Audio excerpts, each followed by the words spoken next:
네, 기도하고 시작하겠습니다. 하나님 감사합니다. 오늘 또 달려갑니다. 바이블 12. 저희들에게 이렇게 귀한 어, 가르치고 배우고 함께 배워가는 귀한 은혜의 시간을 허락해 주신 것 감사합니다. 더군다나 하나님의 말씀을 함께 배워가게 하신 것 감사합니다. 생명의 말씀이 우리의 매일의 양식이 되게 해주시고 또 이것을 기초로 말씀을 묵상하고 그 말씀 붙들고 살아가는 우리 삶의 큰 기쁨과 감사 그리고 궁극적인 승리가 우리의 것이 되게 하여 주옵소서. 이 한 시간을 주께 부탁합니다. 예수님 이름으로 기도드립니다. 아멘. 아멘. 예, 어, 자, 빨리 달려가야 되니까.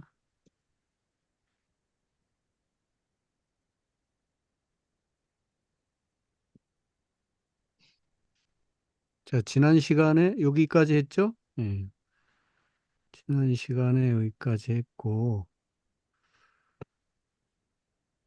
그, 모세의 일대기를 40, 120살까지 살았는데, 3분의 1씩 딱 잘라서 생각하면 좋죠. 이럴 땐 영어가 편한데, I'm somebody, I'm nobody, I'm God's body. 이렇게. 난 잘난 사람이었어요. 그러다가 아무것도 아닌 사람이라는 것을 고백하게 되고, 깨닫게 되고, 그 다음에 비로소 하나님의 사람으로 쓰임받게 됩니다. 예. 예. 아, 그래서 1장부터 11장, 여기 나오는 숫자는 장수를 얘기하는데 1장부터 11장까지는 하나님이 에, 은혜로 뭔가를 준비하시는 그런 과정들, 특히 목자를 준비시키는 하나님의 대행자 모세를 준비시키는 과정을 볼 수가 있죠. 1장은 어떤 환경, 어, 소위 말해서 고난받는 현실, 그 다음에 이제 2장에서는 모세가 태어나는 장면, 그죠? 그리고 3장에서는 모세를 부르시는 내용, 그리고 4장에서는 모세가 계속 꾸물꾸물하자 모세에게 어떤 능력, 기적 이런 것들을 보여주시면서 힘을 더해 주시고 드디어 5장쯤에 가서는 모세와 아론이 이제 아론은 약간 대변인처럼 형이지만 하나님이 하도 모세가 나는 입이 둔한 자라 하니까 붙여주셨죠. 그죠? 그래서 이제 모세와 아론이 드디어 바로 앞에 서서 하나님의 말씀을 선포하게 되고 이제 바로 돕는 사람 아론의 이야기 그리고 이제 5장 이후로는 계속 모세와 아론을 통해서 바로와 애굽 백성들에게 놀라운 일들 사실 말이 놀라운 일이지 겪고 싶지 않은 그런 일들이 계속 일어나죠. 예. 10가지 재앙, 피게이파 돌종음의 어장, 예. 피, 개구리, 이, 파리, 예? 그 다음에 돌, 돌 뭐죠? 돌, 뭘? 종은 뭐겠어요? 좀 뭘까? 독종할 때 종, 예.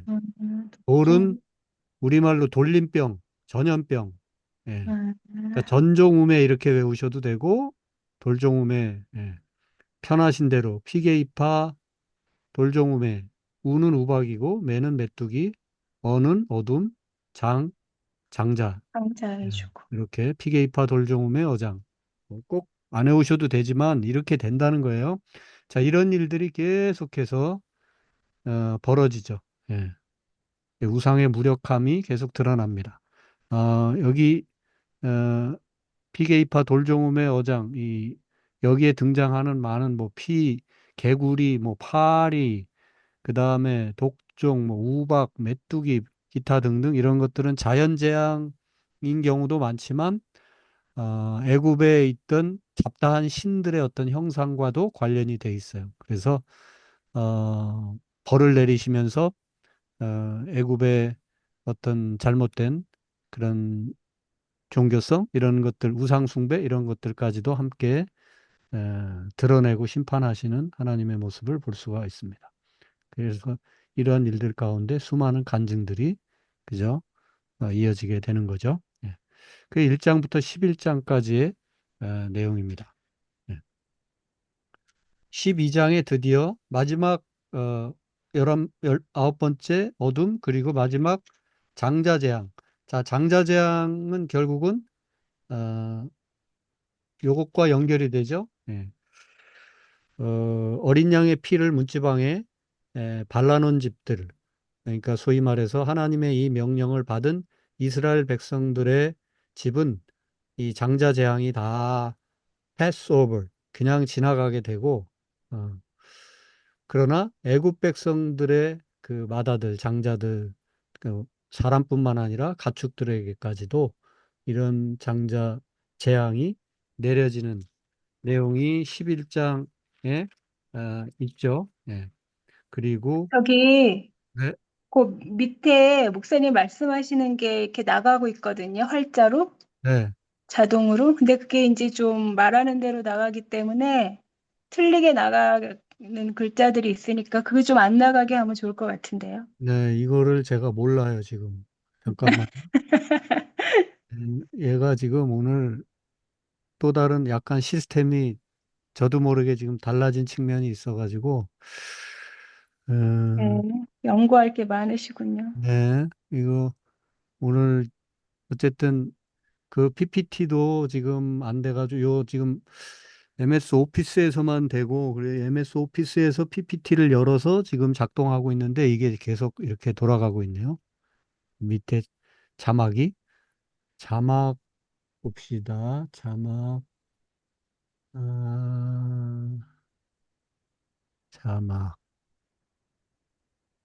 자막. 그럼 다음에 그거는 좀 연구하셔가지고 네, 잠깐만요. 하십시오. 쉽게 찾을 수 있으면 찾으면 좋은데, 네, 잘 못 찾고 있네요. 네. 자, 뭐, 크게 신경, 잠깐만요. 여긴가? 아, 여기 있다. 찾은 것 같아요. 자막 껐어요. 안 나오죠? 네. 네, 좋습니다. 할렐루야. 역시 노력을 해야 됩니다. 네.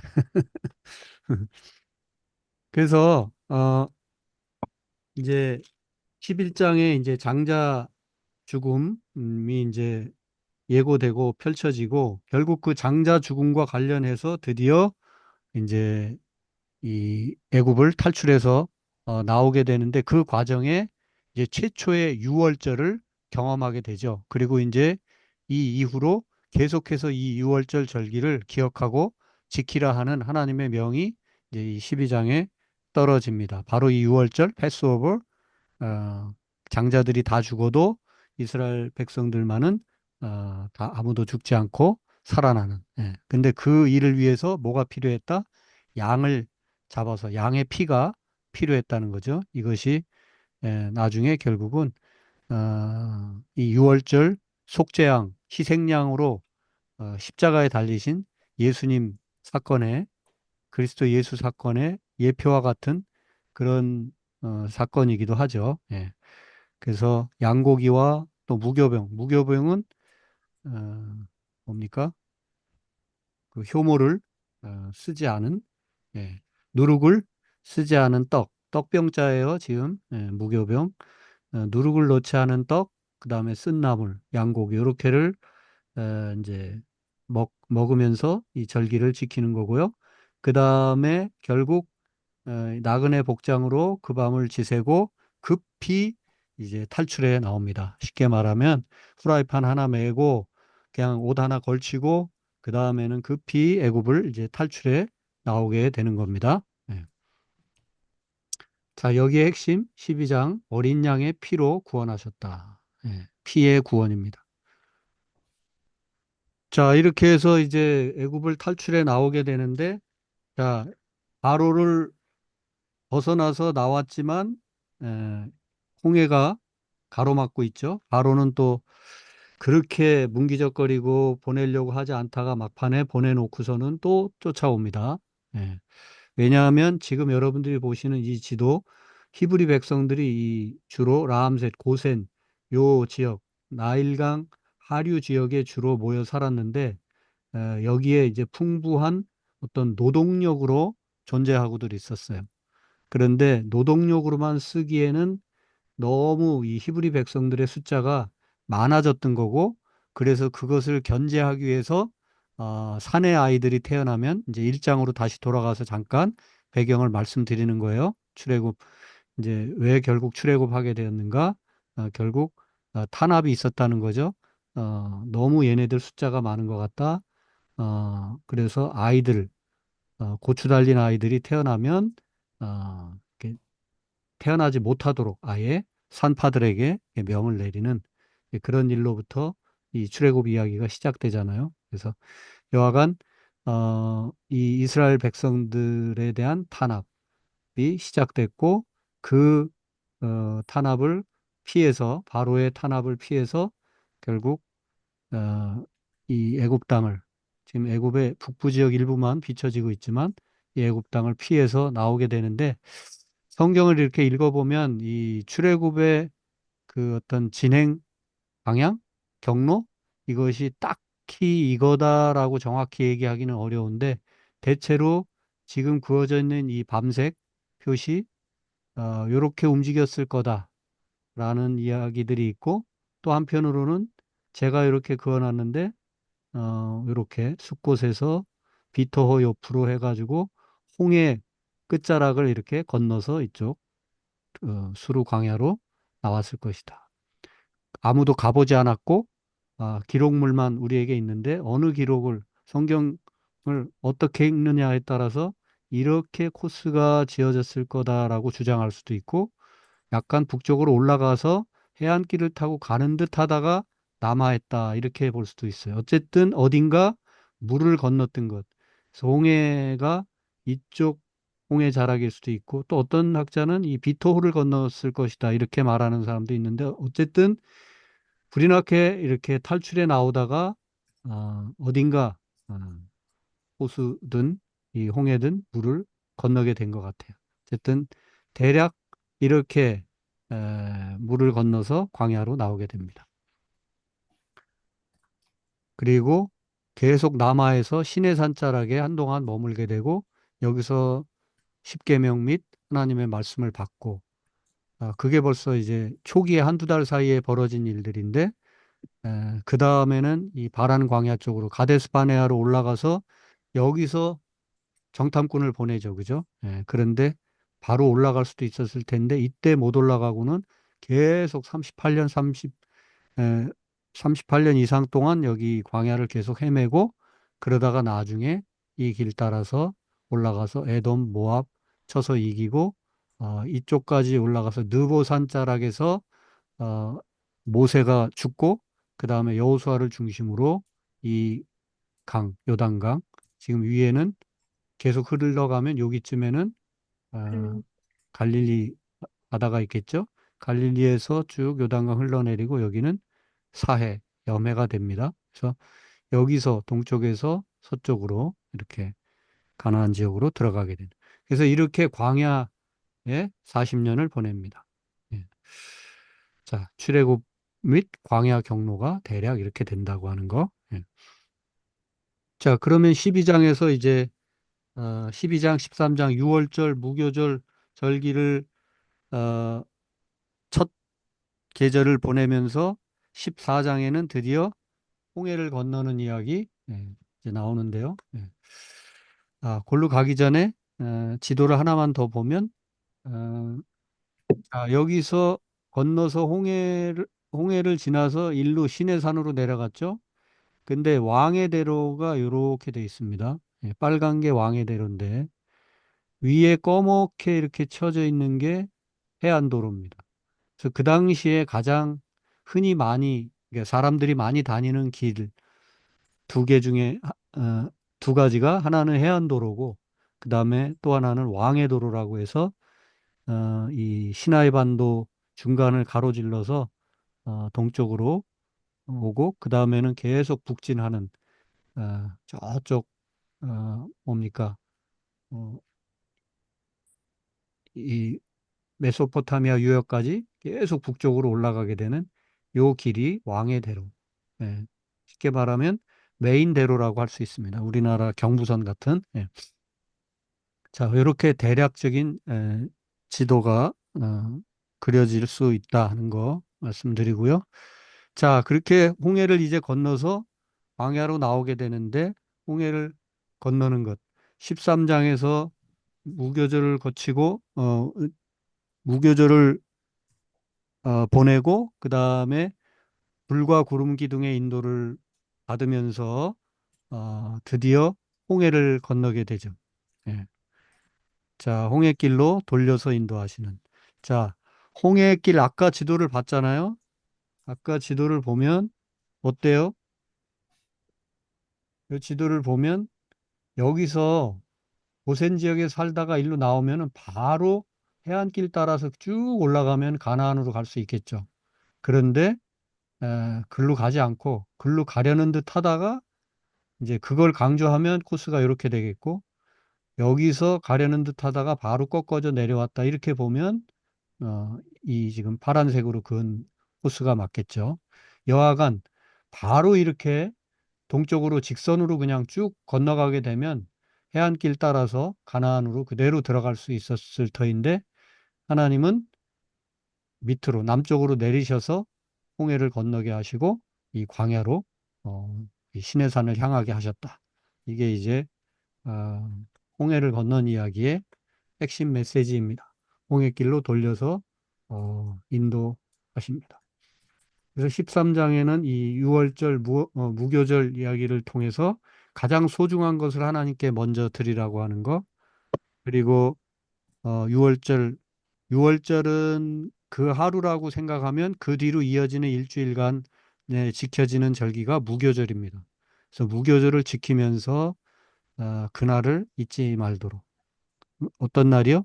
우리가 수백 년 동안, 430년 동안 바로의 치하에서 고생했는데 드디어 하나님이 은혜를 베푸시고 우리를 구해 주신 그날, 예, 그날을 잊지 말자 하는 것이 6월절과 무교절, 6월절에서 시작돼서 일주일간 계속되는 이 무교절기가 바로 이스라엘 백성들이 죽어도 잊을래야 잊을 수 없고 또 끝까지 지켜내는 그런 절기인 거죠. 예.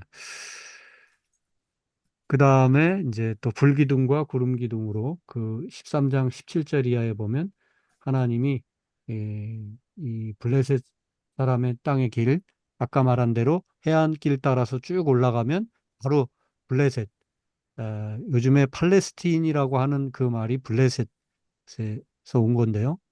블레셋 사람들이 사는 그 가나안 서쪽 해안 지역에 쉽게 도착할 수 있었을 터인데 하나님 그렇게 인도하시지 않고 불기둥과 구름기둥의 인도를 따라서 결국 홍해를 건너게 하시고 남하하게 하셨다는 거. 예. 예, 그래서 우리가 인생을 살다 보면 이렇게 하나님이 자꾸 어떤 직선 코스, 더 빠른 길이 있음에도 불구하고 돌려서 우회해서 더 먼 길을 가게 하시는 경우들이 많은데 사실은 그게 하나님의 불기둥과 구름기둥의 인도하심이라 볼 수가 있습니다. 그래서 살아가면서 우리가 그 불기둥과 구름기둥, 뭐 자연적인 그렇게만 아니라 약간 은유적인 표현으로 생각하시면 좋겠어요. 내 인생에 소위 추울 수도 있을 터인데 밤에 불기둥, 빛이 되기도 하지만 또 열을 내기도 하잖아요. 그래서 춥지 않게.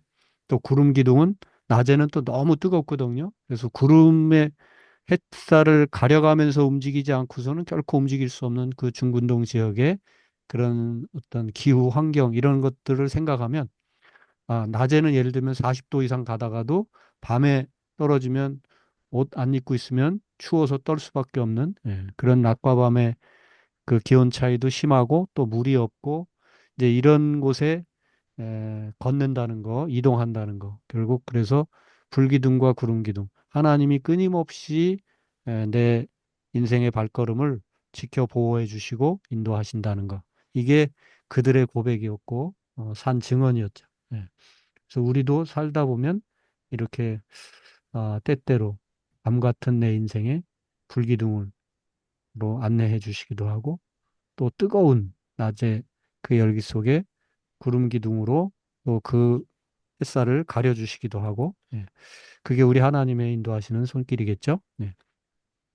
그래서 복된 인생은 살아가면서 내 인생의 불기둥과 구름 기둥의 흔적들을 이렇게 느끼면서 어, 가는 사람과 그냥 무작정 가는 사람과 큰 차이가 있죠. 예. 복 있는 사람은 바로 이 인도하시는 불기둥과 구름 기둥의 그 어떤 흔적을 느끼면서 가는 사람이라 할 수 있겠습니다. 예, 이제 그래서 드디어 14장에서 홍해를 건너게 되죠. 홍해 이렇게 건너는 이런 이야기들은 뭐 여러분들이 잘 아시니까 제가 길게 설명을 드리지 않아도 모세가 지팡이를 들고 물이 갈라지고 예. 그래서 홍해를 마른 땅 건너듯이 건너고 뒤따라오던 바로의 군사들은 정말 물이 다시 흐르게 되면서 처참하게 물속에 빠져들게 되는 그런 내용이 14장에 있고요. 15장에 오면은 이제 모세가 노래하죠. 우리를 구원하시고 애굽에서 탈출케 하신 구원의 하나님을 찬양하는 노래가 15장 전반부에 있고 또 후반부에는 19절에서 21절까지는 미리암의 노래가 또 어, 이어지고 있습니다. 그래서 15장은 전반부는 모세와 미리암의 에, 애굽을 애굽에서 탈출케 하신 구원을 허락해 주신 구원의 은혜를 베풀어 주신 하나님을 찬양하는 노래가 있고 이제 15장 후반부에 보면 22절부터 어 22절부터 27절까지의 내용을 보면 거기에 수르 광야 이야기가 나오죠. 마라의 쓴물 사건. 예. 그래서 어 사흘 길을 그들이 걸었지만 물을 얻지 못했다. 드디어 나온 지 얼마 안 됐는데 이스라엘 백성들이 누구를 원망해요? 지도자 모세를 향해서 원망을 쏟아붓습니다. 네. 그래서 우리가 이 15장에서부터 18장까지는 우리 인생 광야길에 하나님이 어떻게 인도하시는지를 잘 보여주는 대표적인 사건들이 15, 16, 17, 18에 계속 이어지고 있습니다. 그 첫 번째가 마라의 쓴물 사건. 여기 이제 됐나 싶어서 일로 사흘 길을 갔는데 사흘 길을 가도 물이 물이 없었는데 물이다 했는데 그 물이 어떤 물이다? 완전 쓴 물이었다. 예. 물론 하나님 은혜를 베푸시고 어, 이 쓴물에 어, 이 쓴물을 또 달게 해주시는 하나님 한 나무를 던져서 그 쓴물이 단물이 되게 하는 그런 이제 또 신비를 경험케 하시지만 어쨌든 이 광야의 첫 번째 이스라엘 백성들이 경험했던 거 인생이 그렇게 만만치 않다는 거. 홍해를 건넜으니까 이제 다 끝났다. 그게 아니죠. 홍해를 건너서 광야로 나왔는데 이제 그 첫 사건이 쓴물을 막다 맞닥뜨리는 사건이었다. 그래서 기대가 무너지고 실망하는 우리 인생. 그 다음에 이제 신광야로 가게 되는데 16장에 거기 이제 여러분들이 잘 아시는 만나와 메추라기 사건이 여기 이제 등장하는데 뭐예요? 양식이 떨어졌다는 거 아니에요? 먹을 게 없다는 거예요. 우리가 살다 보면 이 경제 문제, 포괄적으로 보면 건강을 잃거나 또 관계가 일그러지거나 뭐 직장을 잃거나 뭐 기타 등등 사업이 망하거나 하여간 이런 경제 문제로 인해서 어려움을 겪게 되는 우리 인생 광야를 경험하게 되죠. 예, 그게 바로 이 신광야의 이 만나와 메추라기 사건이 보여주는 하나의 중요한 뭐 상징적인 사건이라 할 수 있습니다. 예, 쓴물 사건, 그다음에 양식이 떨어지는 사건. 광야에 나왔는데 진짜 광야입니다. 계속해서 힘든 일들이 벌어지죠. 예.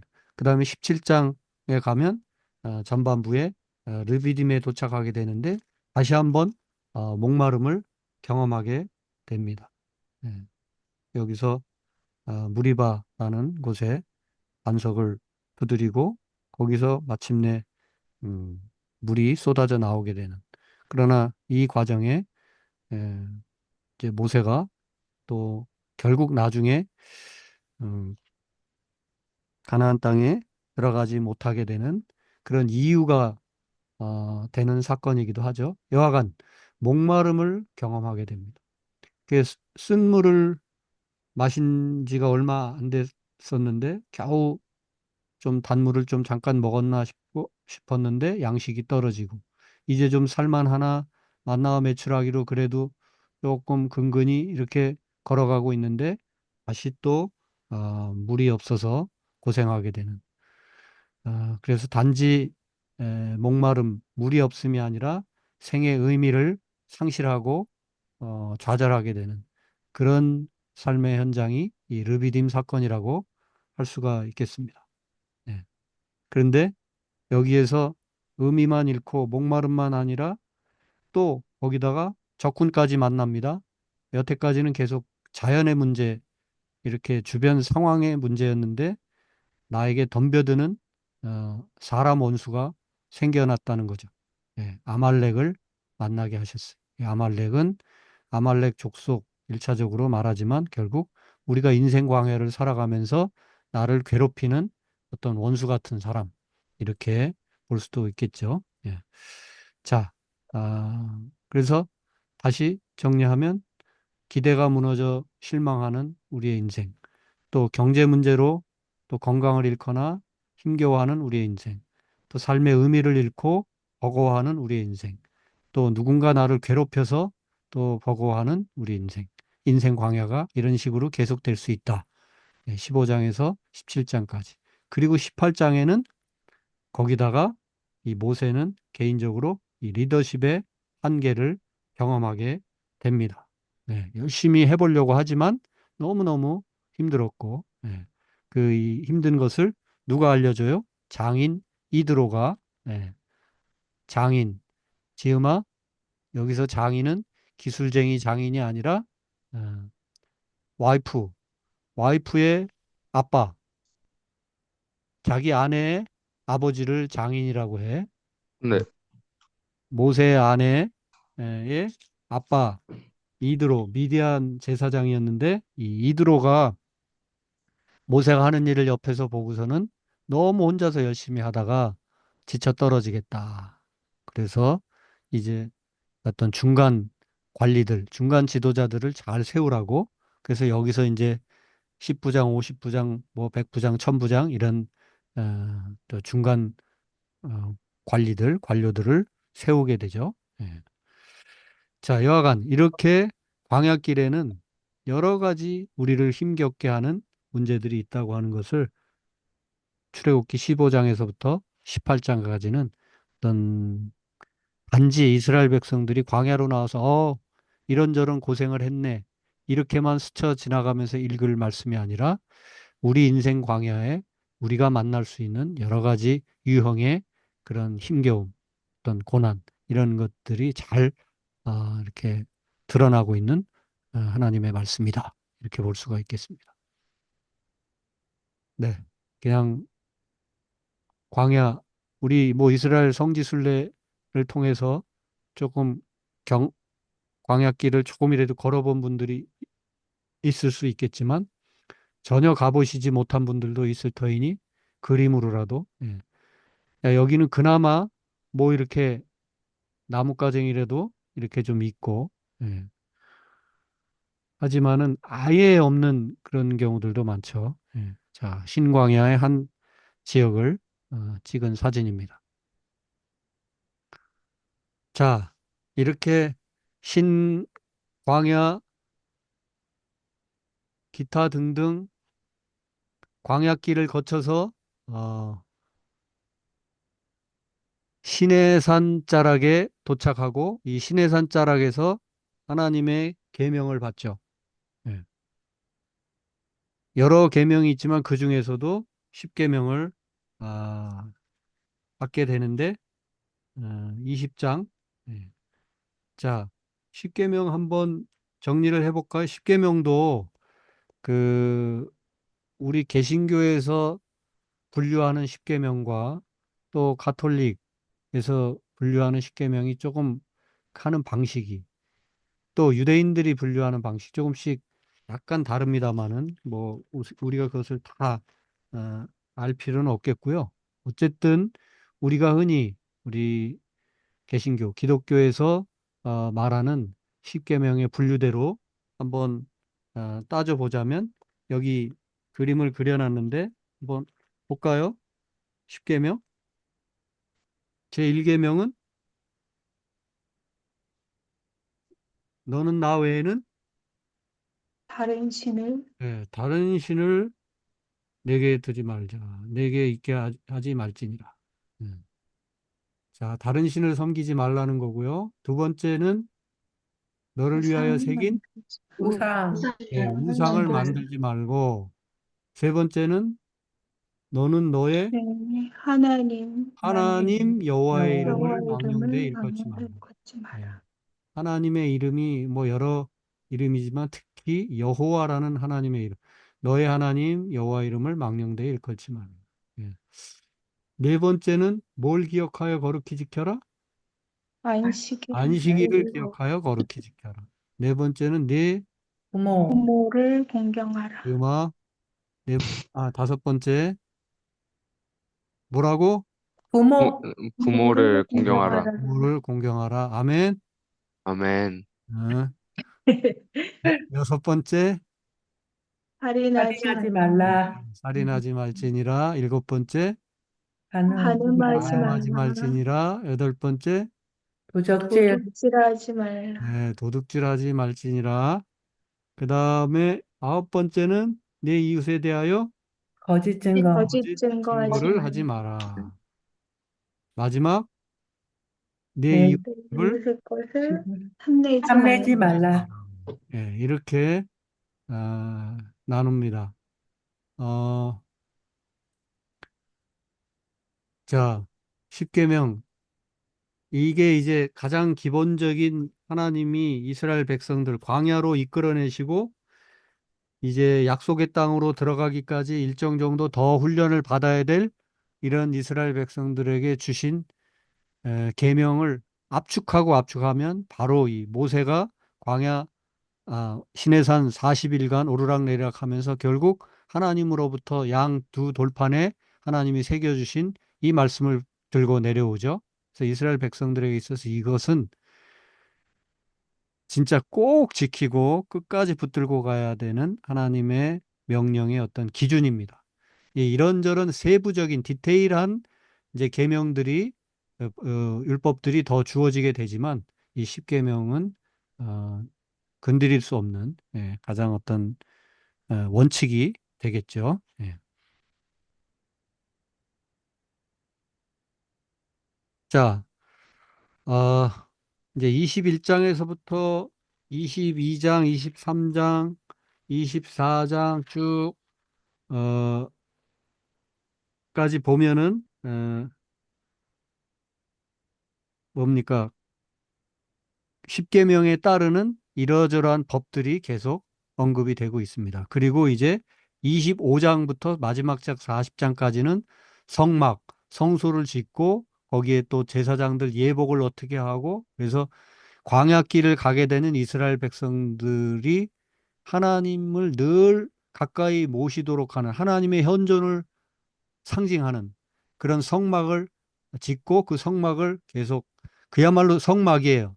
텐트와 같아서 이렇게 광야 옮기게 되면 그곳에 또 치게 되고 다시 또 어디로 가게 되면 그 천막을 다시 걷어서 가게 되는데 대형 천막이라고 생각하면 되는데 그 천막을 만들어라. 어떻게 만들어라. 뭐 거기에는 뭘 설치해라. 이런 내용들이 25장에서부터 40장까지 상당히 많은 분량이죠. 이 이야기가 이어지는데 그 이야기로 가기 전에 바로 이렇게 십계명과 관련해서 하나님이 이렇게 시내산에서 광야 생활을 해야 될 이스라엘 백성들 그리고 가나안으로 이제 결국 약속의 땅을 들어가야 되고 거기를 향해 가는 이스라엘 백성들을 향해서 이렇게 이러저러한 십계명을 비롯한 많은 율법의 말씀을 주신 이유는 어디에 있을까? 여러 이유가 있지만 결국 이 이스라엘이 처한 종교적 배경에 있다고 볼 수 있어요. 그 중근동 지역에. 애굽에 있을 때는 애굽의 여러 우상들 그 문화 속에 있었지만 애굽에서 탈출해서 홍해를 건너서 광야로 나와서 이제 가나안 지역까지 이 소위 말해서 이 애굽 땅이 아닌 이 가나안 중근동 지역에는 또 이러한 종교적 배경을 가진 문화가 이렇게 진을 치고 있었다는 거. 그래서 그냥 엘 하면 요즘에 우리 영어로 치면 God, 그냥 신이에요, 신. 예, 최고의 신이고 모든 신들의 아버지를 할 수 있고 성경에 나오는 바알 신, 바알 우상 이렇게 얘기하잖아요. 바알이 엘의 아들입니다. 그 풍요의 신이에요. 그래서 하늘, 비, 땅, 폭풍 등을 주관하고 성경에 나오는 다 그런 단어들입니다. 못은 이제 전쟁 신이 그리고 성경에 또 이 얌은 바다의 신이고 성경에 이 밀곰이라고 몰렉 신이 나오는데 암몬인들이 주로 섬겼던 암몬인들뿐만 아니라 가나안 지역의 곳곳에 있었던 특히 이 어린아이를 불태워서 드리는 그런 야만적인 어, 그런 종교였죠. 예, 다 근데 이유는 있어요. 가장 순전한 것을 하나님 앞에 드려야 된다 해가지고 어린아이가 가장 죄가 없고 순수하잖아요. 그죠? 뭐 논리는 맞는데 그렇다고 해서 산 아이를 불태워서 드리는 그런 이런 제사도 당시에 있었다는 거. 예. 그 다음에 바알과 아세라 신 꼭 따라서 나오죠. 바알과 아세라 주로 많이 따라서 나오는데 아세라는 엘의 아내입니다. 그러니까 어떻게 돼요? 엘, 아세라, 그 다음에 그 사이에 바알이라는 아들이 있다는 거예요. 예. 그래서 역시 아세라도 풍요와 번영의 여신이다. 예, 아스타롯은 섹스를 주관하는 여신으로 성적 매력과 미를 상징하고. 그래서 하여간 이 바알, 아스타롯, 아세라, 몰렉, 아낫은 또 전쟁 신이고 못하고 아낫은 그래서 이런 전쟁, 풍요, 기타 등등 이런 신들이 이 가나안 지역뿐만 아니라 광야 전 지역에 사람이 사는 곳이라면 이런 문화들이 득식을 거렸다. 그곳에 지금 이스라엘 백성들이 그 광야길을 가고 있고 들어갈 가나안 땅에도 이와 같은 종교적 배경이 진하게 박혀 있는 그 땅으로 들어가야만 한다는 것이죠. 예. 결국 이런 세상을 뚫고 가야만 하는 것이 이스라엘 백성들이 가는 길이었습니다. 예. 그래서 어, 이스라엘 백성들이 처한 상황은 농경 사회 그리고 그 농경 사회 속의 어떤 다신 사상들, 그 문화 속에 지금 이제 찾아가고 있는 거죠. 이스라엘 백성들은 떠돌아다니고 있지만 어디 가서 정착하게 되거나 만나게 되면 다 주로 만나게 되는 신들이나 우상들이 농경 사회 속에서 풍요를 바라고 혹은 해안가로 간다면 바다신 거기도 풍요의 신을 바라겠죠. 예.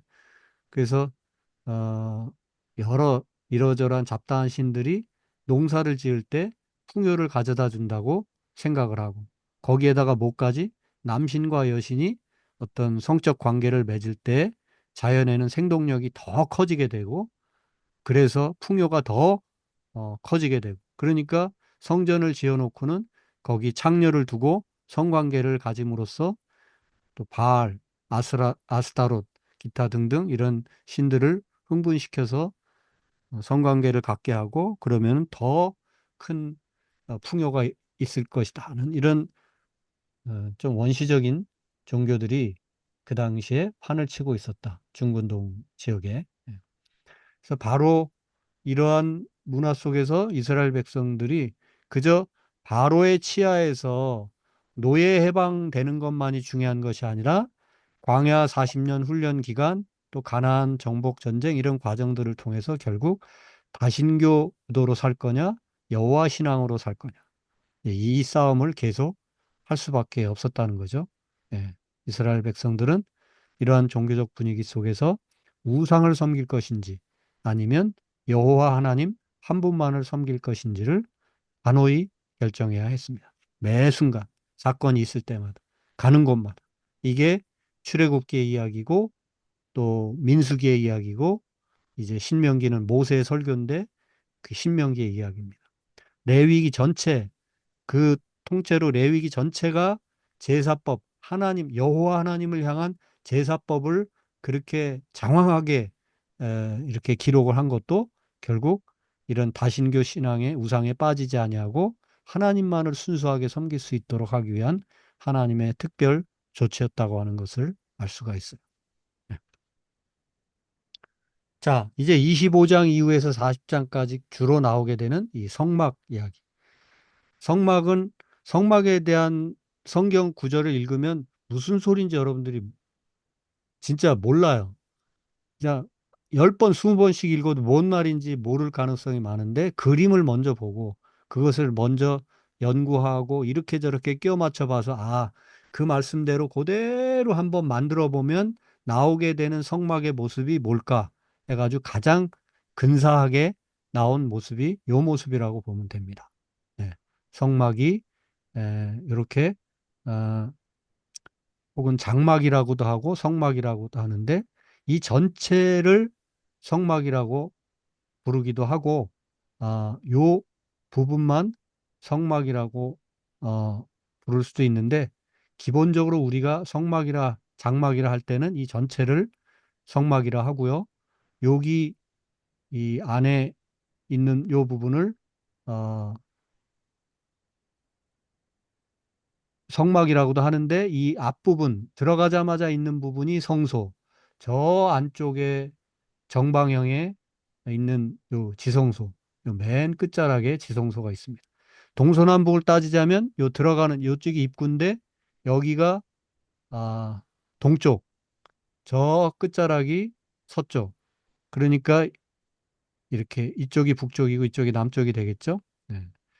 자, 크기는 대략 50m, 25m, 뭐, 혹은 여기 46m, 23m. 이렇게 보시면 되겠어요. 자, 이쪽에서 성막으로 들어간다 생각하면 이 성막 문이 있고 휘장을 열고 들어가면 전면에 번제단이 있습니다. 예, 불이 올라오고 있죠. 예, 번제단이 있고 이 주변은 성막들이죠. 예, 성막들이라고 하고 번제단 바로 뒤에 그 성소 앞에는 물두멍이 있습니다. 예. 그리고 이제 이 성소를 열고 휘장을 열고 들어가면 오른쪽에 떡상이 있고 왼쪽에 분향단 소위 금 촛대가 있고요. 정면에 에, 정, 금 촛대가 있고 금 촛대가 있고 정면에 분향단이 있고 바로 분향단 뒤에 다시 휘장을 한 번 더 걷고 들어가면 지성소가 있고 그 안에 언약궤, 법궤가 있습니다. 구조가 대체로 이렇게 돼 있다는 거. 네. 자, 다시 한번 그러면 또 가봅시다. 이렇게 한번 보면 어떨까요? 네. 자, 요거는 뭐만 보여드리는 거냐면, 성, 성막. 네, 여기 예, 전체 성막이 아니라 여기 성소와 지성소가 있는 그야말로 이 천으로다가 뒤집어 씌운 이 성막, 이 여기가 단면을 보면 이렇게 돼 있다는 거예요. 예. 예, 나무 등으로 이렇게 또 좌우로 뒤틀어지지 않도록 가로다지 등으로 이렇게 쫙 해서 또 이렇게 연결고리를 해서 타닥타닥 다 붙어 있도록. 그래서 이쪽에 이제 이게 휘장을 열고 들어가게 되면 요게 진설병이 놓여 있는 떡상, 이 좌측으로 금촛대, 그죠? 그 다음에 정면에 지성소 앞에 향단, 분향단이 있고 그래서 이제 향을 피워 올리게 되고 이 휘장을 또 치고 더 한 번 들어가게 되면 여기 이게 지금 그림이 잘못되어 있는데 이렇게 뜰채가 이렇게 있으면 안 되겠죠? 이렇게 방향이 바뀌어서. 예. 어쨌든 요렇게 여기 법궤가 있는데 이 지성소 공간은 가로 세로 높이가 다 똑같은 정육면체, 이렇게 라고 보시면 됩니다. 이런 구조로 돼 있고 그 위로는 여러 겹의 천으로 이렇게 어, 둘러서 그 다음에 이제 땅에 우리 텐트 치듯이 고리를 걸어서 두 겹, 세 겹, 네 겹 이렇게 비가 새도 혹은 그 무엇도 침입하지 않도록 이 성소를 아주 잘 이렇게 뒤집어 씌워 놓았죠. 예. 예. 어, 그리고 이 여기에도 써져 있는데 성막 입구 휘장 이 처음에 성소로 들어가는 입구 휘장에는 아무것도 없죠. 그런데 이 지성소로 들어가는 입구 휘장에는 어, 그 다른 그림이 더 이렇게 새겨져 있는 것을 볼 수가 있습니다. 그룹입니다. 이 신비한 천사의 모습이 새겨져 있어요. 네. 자, 대략 이런 구조로 돼 있다고 하는 거. 목사님, 네, 성소하고 청소에 대해서 좀, 네, 본에서 좀 설명해 주실 수 있을까요? 제가 예전에 찾아본 적은 있는데, 네. 기억이 잘안 뭐를 나요. 설명해 달라고요? 기성소하고 성소하고 구분하는 이유를, 너무 찬양 같은 데 보면은 지성소도 나오고, 네. 성소도 유일하게 나오고, 이 전체가 성막인데 성막의 앞부분 요 부분이 성소이고요. 성소에서 한 발 더 들어간 마지막 정육면체 이 4.6m 요 공간이 지성소인데 이 네, 지성소에는 딱 언약궤 하나만 있어요. 그리고 1년에 한 번 대제사장만 여기 한 번 딱 들어갈 수 있어. 그래서 대제사장 자신을 포함해서 온 백성들의 죄를 1년에 한 번 대제사장이 여기 들어가서 이 언약궤 앞에서 소위 속죄제를 드리고 나오게 되는 거죠. 예. 그래서 진짜 여기는 1년에 한 번, 그것도 대제사장 혼자만 한 번 들어갔다 나오는 그런 너무나 성소 중에 최고 성소다 해서 지성소인 거고, 이 앞에 성소 요 부분은 흔히 들어가서 제사장들이 이 불이 꺼지지 않도록 이 금초 때 불이 꺼지지 않도록 계속 불 관리도 하고 또 진설병 떡이죠. 예. 떡 관리도 하고 또 향 관리도 하고 이렇게 합니다. 예. 뭐가 제일 궁금하실까요? 아니었죠. 그, 언약궤를 놓는다는 것만 제가 알고 있었는데, 네. 언약궤가 있고 그 위에 이 천사 그룹으로 그러니까 그 위에 속죄판 금으로 된 속죄판으로 덮어서 거룩하게 하고 그 위로 또 이렇게 양쪽에서 그룹들이 천사 모양들이 이렇게 여기 보면 이렇게 좀 알 수가 있는데 요게 이렇게 90도 회전해서 위치가 놓여 있다고 생각하셔야 됩니다. 그래서 양쪽에 천사 그룹이 이렇게 무지개처럼 이렇게 언약궤를 감싸고 있는 이제 그런 형세가 되겠습니다. 고맙습니다. 네. 그래서 이제 요거를 다시 이제 이렇게 수직으로 보면 자, 이 아래쪽에가 입구, 여기가 동쪽이에요. 자, 동쪽에서 이제 들어간다고 생각하면 들어가면 번제단이 딱 코앞에 있고 그다음에 이제 주변이 마당이죠. 예, 성막 뜰. 그리고 이 주변은 23m 혹은 22.5, 59빗, 50규빗, 100규빗. 이제 이 규빗에 대한 얘기는 좀 이따 말씀드릴게요.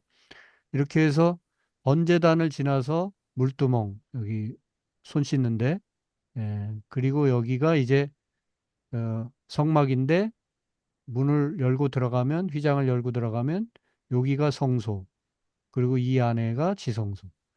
그래서 아까 말씀드린 것처럼 휘장을 열고 한번 들어가면 우측에 떡상이 있고 좌측에 금등대, 금촛대가 있고 정면에 분향단. 다시 또 들어가면 지성소, 그 안에 언약궤 혹은 법궤가 있습니다. 자, 이런 구조로 돼 있어요. 네. 자, 요거만 일단 기억하시면 음, 이제 출애굽기 후반부를 읽어가는데 큰 어려움이 없을 거고요. 예. 그 다음에 자, 뭐 여러 가지 그 길이를 말하는 그 단위들이 성경에 나오는데 의외로 간단합니다. 옛날에 뭐 자 같은 거를 가지고 다니기가 어려웠잖아요. 그 사람 손이 다 자였던 거예요. 그래서 그냥 지금 출애굽기에 제일 많이 나오는 창세기부터 제일 성경에 많이 나오는 단위가 규빗이라는 단어가 나오죠. 그죠? 규빗이라는 단어는 여섯 손바닥이에요. 여섯 손바닥. 자, 척은 일곱 손바닥. 자, 그럼 손바닥은 어디냐? 4번. 여러분 손을 펴시면 한쪽 끝에서 다른 한쪽 끝까지. 대략 7.6cm 정도 된대요. 사람마다 다르겠지만. 예. 그래서 한 6, 뭐 7cm 혹은 8cm 정도 되는 요 4번. 요게 손바닥. 그러면 요것의 6배가 되는 게 규빗이라는 거예요. 사람들이 대부분 요것의 6배 정도가 규빗. 자, 1번 어디 있어요?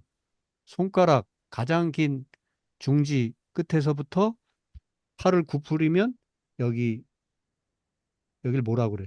갑자기 생각이 안 나네. 팔을 굽으리면 팔꿈치. 네, 팔꿈치. 한국말이 어렵니다. 팔꿈치에서부터 손가락 끝까지. 고기가 손바닥의 6배 정도 된다는 거예요. 그래서 한 규빗은 6손바닥. 그 다음에 이제 큰 규빗은 6손바닥에다가 손바닥 하나까지. 그러니까 알겠죠? 요 2번. 손끝자락에다가 손 하나를 더 이렇게 가로로 얹으면 이게 7손바닥이 되겠죠. 그죠? 예. 여기서부터 여기까지가 6손바닥인데 그 손바닥을 하나 더 얹으면 7. 그걸 척이라고 불렀고. 그 다음에 이제 뼘은 2분의 1 규빗. 이제 규빗이 딱 나왔으면 그 다음에 2분의 1 규빗. 그건 뼘이고. 이렇게 죠? 손바닥. 자, 되게 간단하죠? 손바닥의 6배가 뭐다? 손바닥 폭의 6배가 규빗. 규빗. 규빗이에요. 예. 규빗에다가 한 손바닥 더한 거 그게 척이에요. 큰 규빗. 예. 큰 규빗이라고 불렀는데 예. 척 척. 7손바닥. 그래서 손바닥과 그다음에 이 규빗 요거만 알면 나머지는 그죠? 뭐 손가락 이런 거는 뭐 별로 크게 신경 안 쓰셔도 되니까. 예. 근데 손바닥이 대체로 손가락 4개가 손바닥이겠죠? 당연하죠. 그죠? 예. 우리 손가락 엄지 빼고 나머지 폭이 손바닥이니까 손가락 4개가 손바닥이겠죠. 예. 그래서 손바닥, 예. 4손가락. 예. 당연히 손가락은 24분의 1 규빗이 되겠고요. 예. 자, 대략 알겠죠? 오늘 규빗하고 예. 손바닥의 6배가 한 규빗이다 하는 것만 알아도 여러분이 이제 성경을 읽을 때 재밌으실 거예요. 예. 자, 성막 여기까지는 그래도 해야 될 것 같은데 성막 예배를 다음 시간에 조금 더 설명드리겠지만 성막을 이렇게 그려보면서 머릿속으로 그려보면서 우리가 뭐 비행기를 타든 기차를 타든 여행하면서 혹은 바쁠 때 5분 예배 혹은 3분 예배 어떤 개인 경건의 시간을 가질 수가 있어요. 그래서 성막을 그려보세요. 문이 있죠?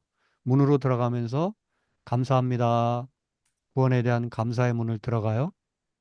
어, 죄송합니다. 그 다음에 번제단이 있다고 그랬죠. 번제단에서 혹시라도 내가 예를 들면 지금 점심 때 이 성막 예배를 잠깐 5분 동안 드리는 거예요. 성막을 생각하면서. 그러면 하나님 감사합니다. 첫 마디. 그 다음에 혹시 오전 중에 내가 뭐 잘못한 거 있었는지, 뭐 하나님 제가 너무 서둘렀습니다. 제가 화를 냈습니다. 뭐 이렇게 죄를 씻는 거죠. 고백하고. 그 다음에는 제 힘으로는 할 수 없습니다. 오직 하나님 은혜로만 가능합니다. 나를 부인하고 나를 씻는 겁니다. 물두멍에서. 그 다음에 이제 물두멍 다음에 뭐가 있어요? 이제 본격 성막으로 들어가죠. 휘장을 제치고 들어가면 오른쪽에 뭐가 있다고요? 떡, 진설병. 오른쪽에 떡상이 있다고 그랬죠? 예, 그래서 이제 필요한 건 뭡니까? 하나님 말씀을 떠올릴 수 있으면 좋겠죠. 하나님 말씀이 떠오르면 좋은데 안 떠오르면 성경을 바로 피시고 예, 하나님 말씀을 한 구절이라도 한 장이라도 읽는 겁니다. 예. 그리고 그 다음에는 뭐가 필요하겠어요? 좌측에 또 뭐가 있다고요? 등대가 있잖아요. 그죠? 금잔 저이 촛 촛 등대가 있잖아요. 예. 결국 말씀을 읽고 그 다음에 성령이 조명해 줘야 되겠죠. 빛으로. 예, 성령의 빛으로 말씀이 조명받고. 그래서 다시 말하면 죄송합니다. 말씀을 공급받고 그 다음에는 성령님 깨닫게 해주십시오. 성령의 지혜를 구하고 그 다음에 본격 짧은 한두 마디 기도. 그렇군요. 하나님 찬양을 드립니다. 뭐 어떻게 하겠습니다 하는 그 분향단, 향을 올려드리는 거죠. 위로 올라가니까 기도와 찬양. 예. 그리고 그 다음에 뭐가 있어요? 분향단을 다음에는 이제 지성소로 들어가야 되는데 한 번 더 휘장을 열고 지성소로 들어가면 예, 그야말로 하나님과 내가 온전히 합의를 이루는 하나가 되는. 깎는 예. 음, 물론 그 안에는 그 언약궤 안에는 만나와 쌍난 지팡이 돌비를 넣어 두었었죠. 예. 자, 그래서 이런 과정을 거쳐서 짧은 뭐 5분, 10분 간에 혹은 여러분들이 말씀 묵상할 때도 말씀 일기 쓰시고 할 때도 이런 과정을 거치면 좋죠. 예. 자, 순서 어떻게? 문, 번제단, 물두멍, 떡상, 등대, 분향단, 지성소. 자, 이런 식으로 여러분들이 성막의 위치를 이제 머릿속에 아예 넣어두시면 좋겠습니다. 자, 벌써 시간이 30분이 넘어가 버렸네요. 예. 자, 오늘은 여기까지 해야 되겠습니다. 예. 자, 김미정 사모님이 들어와 계셨네요. 네, 네, 한 말씀 하시고요. 전 방금 전에 한 성막 예배가 제일 좋았습니다. 네, 이거 다음 시간에 한번 조금 더 설명을 드릴 텐데 요거 좀 가지고 다니시면서 이거 무겁지 않잖아요. 하나도 안 무겁잖아. 머릿속에만 넣어두면 되잖아. 요 포메이션으로 이렇게 5분 기도, 10분 기도 우리가 이거는 진짜 아무 데서 오고 요 패턴에 따라서 기도해 보면 좋을 것 같아요. 예. 또 지음 네, 네, 좋았어요. 그 중간에 그 십계명을 되게 오랜만에 본 것 같은데 음. 그 평소에 그냥 까먹고 살았던 것들을 많아서 그 음. 부모님을 공경하는 참 갑자기 마음에 와닿더라고요. 음. 아멘. 아멘. 그 십계명에 있다는 게 그거 진짜 중요한 거예요. 그죠? 네, 네, 예. 십계명에 뭐 자녀를 뭐 어떻게 하라 그런 내용은 없잖아. 그죠? 뭐 자식을 잘 사랑해라 그런 내용은 없어. 왜 없을까요? 당연하니까. 알아서 잘한다니까. 하지 말라고 그래도 아이고 내 새끼 하면서 잘한다고. 근데 부모 공경은 진짜 쉽지 않아요. 경제적으로 어렵거나 혹은 부모가 오래 아프거나 뭐 이러저런 이유로 그랬을 때 부모를 진짜 끝까지 잘 공경한다는 게 쉽지 않으니까 이렇게 십계명이 딱 있는 거예요. 음. 십계명 얘기만 해도 너무 할 얘기가 많은데 시간이 없기 때문에 우리는 이제 꼭 지나가고 있습니다. 네. 네, 우리 박혜영 집사님 그 가족도 한번 엄마 아빠는 또 시간 가요, 빨리. 네, 있으면 저도 질문하시고. 설날을 맞아서 부모를 다시 한번 잘 생각하고 긍정해야겠습니다. 네, 그래요. 우리가 설날이에요, 진짜. 아, 음. 어, 우리가 한국 사람이 설날을 이렇게 지내도 되는 건가? 우리가. 네, 우리가 나와 사는 사람들의 어떤 약간의 아쉬움이기도 하고 그러나 또 이 강점이기도 하죠. 뭐 설날 이런데 크게 안 묶이고 우리는 또 우리 길을 가고 있습니다. 예, 예, 민경욱 집사님, 예, 저도, 네, 오늘이, 네, 설날이라는 걸 잊고 있었습니다.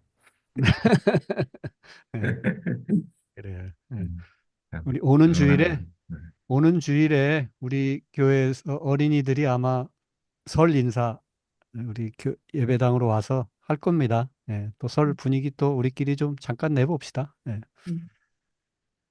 예, 우리 홍혜정 사모님, 음, 저는 아까 성막 그림을 보고 설명해 주셔서 조금 이해하기 좋았습니다. 제가 그림을 봤을 땐 사실 어려웠었거든요. 네, 아, 성소 지성소 그 대목이요? 네, 네. 네. 그 우리가 레위기나 뭐 이런 기타 등등 또 좀 공부하면서 성막이나 혹은 뭐 기타 이런저런 좀 우리 시대하고는 전혀 거리가 먼 것 같은 그리고 성경을 읽다 보면 아 이런 얘기를 뭐 이렇게 다단하게 장황하게 써놨을까 싶은 그런 이야기들이 있는데 레위기 또 좀 공부하면서 조금 더 설명하고 또 좀 우리가 아 예배드린다 하는 것, 하나님과 함께 한다는 것이 이렇게 매우 구체적이었구나 하는 것을 또 느낄 수가 있어요. 성막 대충 만들고 하나님은 어디에나 계신 분이니까 뭐 하고 이게 아니고 성막 하나하나 뭐 이제 뭐죠? 천 하나 짜는 거, 그다음에 고리 하나 만드는 거, 무슨 이런 거 하나 다 하나님의 명에 따라 그 양식대로 그 규정대로 했다고 하는 하나님의 명령대로 했다고 하는 그런 말씀들을 계속 우리가 만나게 되잖아요. 예. 되게 중요한 일들이죠. 예. 우리가 너무 형식에 얽매여서도 안 되지만, 어, 그렇죠? 그렇다고 해서 우리가 너무 의미만 찾고 그냥 형식을 너무 가볍게 여겨서도 곤란하다고 하는 거. 예전에 그런 말이 있었어요. 이거 저기하고는 관계가, 우리 구약에 나오는 얘기는 아니지만, 우리 조상들 가운데도 그 논어라든지 이런 그 보전에도 제여제라고 그 신이 거기 있는 것처럼 제사 드려야 된다. 제사 드리는 법이 그런 거죠. 그냥, 그게 아니고 진짜 우리가 거기다가 초를 켜고 혹은 밥을 해놓고 혹은 과일을 깎아놓고 그러면 귀신이 와서 진짜 그 과일을 먹는다라는 생각을 하고 지금 여기 내 앞에 와 있다라는 생각을 가지고 제사를 지내야지. 뭐 그런 얘기가 있거든요. 예전에 이 우리 구약의 유대인들의 이 구약의 정신은 바로 그런 거라고 생각해요. 이 성막은 하나님이 바로 우리와 함께 계신다.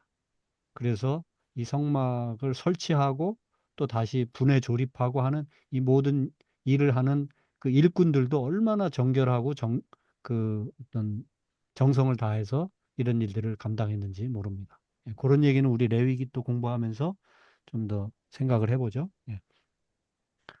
네. 김성희 씨, 할 말씀 있어요? 예.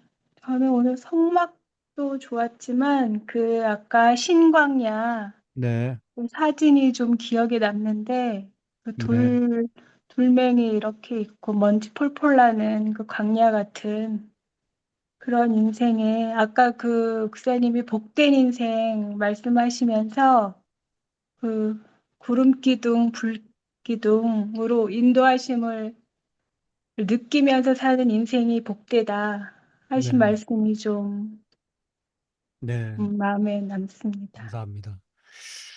그래요. 진짜 그냥 막연한 구름, 막연한 불이 아니라 정말 우리 인생의 그 불기둥, 구름 기둥을 자주 좀 경험하고 고백할 수 있어야 하겠습니다. 그것이 복되는 삶인 줄로 믿습니다. 예, 시간이 너무 많이 갔어요. 예, 여기서 끊어야 되겠습니다. 오늘은 우리 김미정 사모님 기도해 주시고 마칠까요? 기도하겠습니다.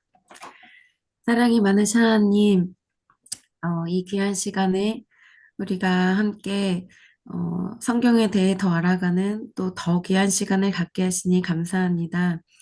주님, 저희가 음, 그냥 이렇게 공급만 받는 것이 아니라 부지런히 우리 삶 속에서 말씀을 가까이 하며 또 배우기 전에 먼저 우리가 말씀을 읽을 수 있게 도와주시고 또 오늘 배운 것들을 또 한 주간 잘 묵상하며 특히 오늘 배운 이 성막 예배에 대해서 음, 저희가 또 삶 속에서 예배 드릴 수 있게 도와주세요. 아멘. 이 모든 말씀 살아계신 예수 그리스도 이름으로 기도드립니다. 아멘. 아멘. 아멘.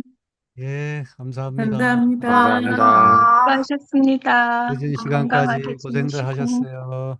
새해 우리 복 이제 많이 배워요. 받으세요. 김진자매 들어와 계셨었네. 내 화면에 네. 없어가지고. 네, 어, 있었습니다. 한 말씀 하셔요. 아,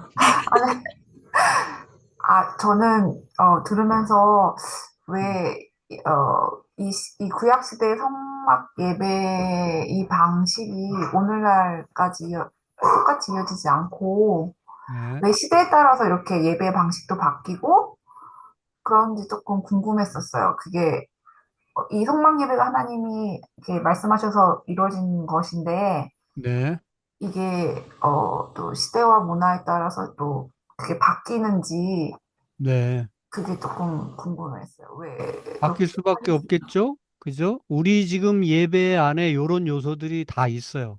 이제 제가 아, 다 상세히 설명드릴 수는 없지만, 네네. 어쨌든 우리가 문으로 들어간다는 거, 또 우리 예배 그 순서 안에도 보면은 약간 그 제가 예배 부름을 하고, 그 다음에 이제 우리 참회 기도 시간이 우리 따로 없는데, 대표 기도자가 나와서 또 한 주간 우리가 살면서 죄를 짓기도 했는데 용서해 달라고 그런 기도도 드리고, 그죠? 그래서 이런 설교를 듣기 전에 이미 참회와 어떤 자기 고백의 시간, 성시 교독을 통해서 또 우리 자신을 이렇게 좀 부인하고 더 정결하게 하는 그런 시간을 갖고 또 찬양도 드리고 그 다음에 말씀을 받잖아요. 그죠? 그래서 요런 어떤 성막 예배, 이렇게 성막에 들어가는 그런 분위기로 우리의 예배가 흘러간다는 거. 한 시간의 예배도 사실은 아, 그게 살아 있어요. 그 정신이. 그래서 말씀을 우리는 이제 전하는 자는 저는 전하고 성도들은 앉아서 듣는데 이때 성령의 조명이 필요하죠. 예. 이거를 우리가 뭐 등대를 세워놓고 막 이렇게 하진 않지만 우리 또 뭐 한국 교회는 촛불을 켜는 걸 막 되게 이상하게 생각하지만 당장 우리 교회만 해도 앞에 촛불을 켜놓잖아요. 우리 민경훈 집사님 예배부장님 딱 예배 시작 전에 딱 미리 켜놓고. 이게 뭐 어, 그냥 디자인하고 데코레이션이 아니라 그렇게 성령께서 우리를 빛 비추어 주시고 깨닫게 해주시고 성령의 조명으로 말씀이 더 분명해지기를 원합니다. 그런 고백이 그런 행위들 가운데 다 담겨 있는 거죠. 그리고 사이사이에 기도와 찬양이 있고 특히 마지막 말씀 듣고 결단 찬양 하잖아요, 우리가. 그죠? 예. 네. 그리고 이제 끝날 쯤에는 이제 성도의 교제를 나누고 그다음에 저희가 항상 좀 반복적으로 부르는 주기도송을 올리거든요. 제가 이제 이거 한동안 변함없이 계속 부르고 있는데 이제 하나님과 내가 하나 되어서 이제 세상으로 나가지만 주께서 늘 우리와 함께 하시기를 원합니다. 이렇게 주기도송으로 마무리를 하면서 하나님과 내가 하나 되는 그런 신비를 맛보고 그렇게 예배가 끝나죠. 네. 그래서 이 정신이 살아있는 거예요. 네. 다음 시간에 좀 상세히 말씀드리려고 했는데 질문해 주셔서 시간이 좀 지났지만 바로 붙여서 좀 말씀드렸습니다. 예. 감사합니다. 그래요. 네, 진짜 여기서 끊어야 됩니다. 잘들 다들, 네, 지내시고 좋은 밤 주일에 되시고요. 뵈어요. 감사합니다. 네, 안녕히 계세요. 종료합니다.